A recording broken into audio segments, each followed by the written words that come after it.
It's never been more obvious that real gaps exist in what Ontarians know about Indigenous issues and First Nations, Métis, and Inuit people. Trying to bridge some of that is part of what TVO's Indigenous Affairs video journalist Chris Beaver works on, and he joins us now from Toronto to tell us more. Hey, Chris. Hey, Jeyan, thanks a lot. Now, I've had the pleasure of working with you for a couple of years now, but this is the first time you're joining us on the program. Can you tell us a bit about the work that you do here at TVO?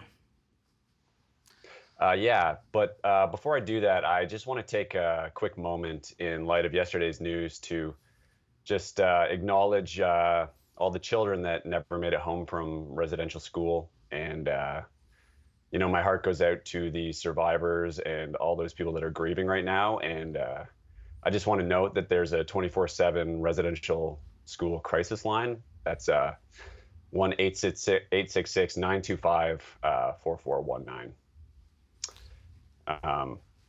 Thank you for that. Really So appreciate it. Yeah. yeah, yeah. So my role at TVO is to produce Indigenous content from an Indigenous perspective, and my primary focus in that respect is to share positive stories and promote Indigenous excellence. But that said, I also wouldn't shy away from stories about the historical and ongoing abuse of Indigenous peoples in Canada, or the genocide that is taking place here. In the olden days, I used to make videos out in the real world with people in person. But as of late, we've had to kind of pivot towards making content that we can make remotely. And while in-depth, nuanced Indigenous storytelling is our primary concern and focus, there's also a real need in Canada for some Indigenous 101. And this is because Canada's failed historically to adequately educate Canadians about the true history of our nation. And really, this is was in the service of nation-building efforts. And consequently, Canadians have been deprived of accurate understanding of Indigenous life.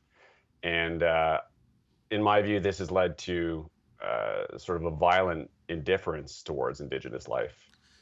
I want to actually pick up on that because you were talking about, being able to, pivot, work offline. You've actually been part of a team that more recently developed a video explainer series. What do we need to know about that series?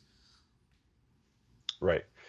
Well, yeah, I was just going to say, most people I meet, they want to understand and know more, and they seek social justice. So we just wanted to create resources to help.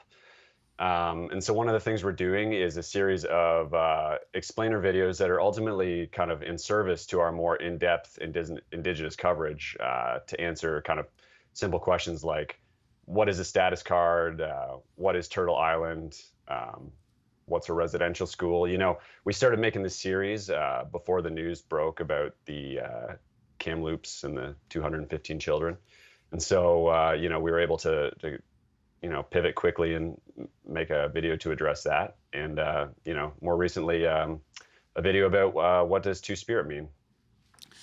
Now, you touched on it a little bit. I am curious, why is it important that we share these bite-sized videos in terms of sort of spreading that knowledge about Indigenous perspective as well as the history?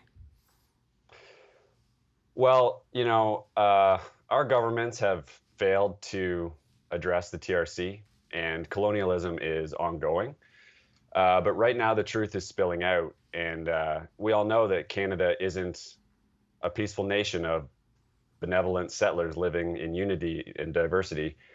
It's a nation who tried to exterminate its Indigenous peoples, and we knew this already, but we have proof now. And I think Canadians and the people of Ontario are ready to embrace truth. And I think every little step we take towards informing people is a step towards greater understanding and the chance of a better future. So this series of videos is just one little thing we can do to put that knowledge in front of people. Chris, I really appreciate you coming on to share that knowledge. Thank you so much. Thanks, Jan.